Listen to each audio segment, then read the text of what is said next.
ମଞ୍ଜି ଆମେ କେମିତି ପକେଇଲୁ ଆସନ୍ତୁ ଦେଖିବା। ରୋଷେଇବାସ ସାରି ଆମେ ଦି ଯା ବସିଯାଇଛୁ ପଖାଳ ଭାତ ଖାଇବା ପାଇଁ। ଆମେ ଏପଟେ ଖାଉଛୁ ଆଉ ମା ସେପଟେ ଖାଉଛନ୍ତି। ଜାଣିଥିବେ ଶୀତ ଦିନ ପଖାଳ ଭାତ ଖାଇବା କେତେ କଷ୍ଟ। ସେ ଯୋଉ ଶୀତରେ ବାପରେ ବାପ କୁହନ୍ତୁନି।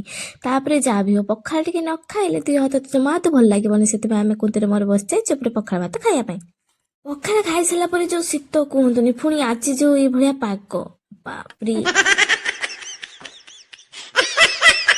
ଶୀତ କଲେ ଆଉ କଣ କରିବା ଯେ, ଚାଲନ୍ତୁ ଏବେ ଟିକେ ଚାଷ କାମରେ ଧ୍ୟାନ ଦେବା।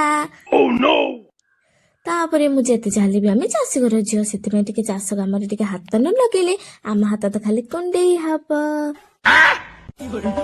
ସେଥିପାଇଁ ମୁଁ କାଲି ରାତିରୁ ଧଣିଆ ମଞ୍ଜି ଭେଦିକି ରଖିଥିଲି, ତାକୁ ମୁଁ ଭଲ ଭାବରେ ପକେଇ ନଉଛି। ମଞ୍ଜି ପକେଇ ସାରିଲା ପରେ ଏବେ ମୁଁ କୁଟାକୁ ତା ଦେହରେ ଭଲ ଭାବରେ ପକେଇ ନଉଛି।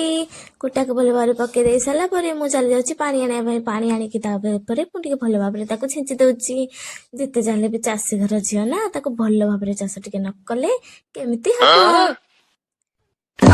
ଆପଣଙ୍କ ସେପଟେ ତ ଧଣିଆ ଗଛ ସବୁ ଉଠିଲାଣି, ହେଲେ ମୋର କଣ ମୋର ଟିକେ ବର୍ଷ ଟିକେ ଲେଟ୍ ହେଇଯାଇଛି।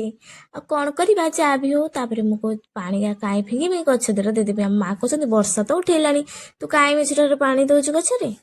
ତାପରେ ଦେଖିଲା ବେଳକୁ ମୋ ଲଙ୍କା ଗଛରେ ତ କେତେ ଗୁଡିଏ ଲଙ୍କା ହେଲାଣି। ଆଉ ବାଇଗଣ ଗଛରେ ଫୁଲ ତ ନୂଆ ନୂଆ ହଉଛି।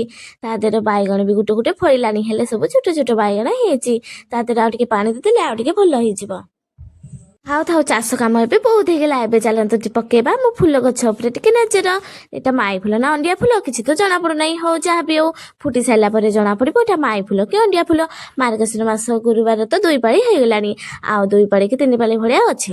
ହେଲେ ଦେଖାଯାଉ ଏଇଟା କଣ ହଉଛି, ଫୁଟୁଛି କି ଫୁଟୁନି। ତାପରେ ଦେଖିଲା ବେଳକୁ ଆମ କୁନି ଦେଖୁନାହାନ୍ତି ତାର ମାର ଛିଣ୍ଡିକି କଣ କଲାଣି, ତାକୁ ମୁଁ ନେଇକି କଚାଡ଼ି ଦେବି ନେଇଯାଉଛି।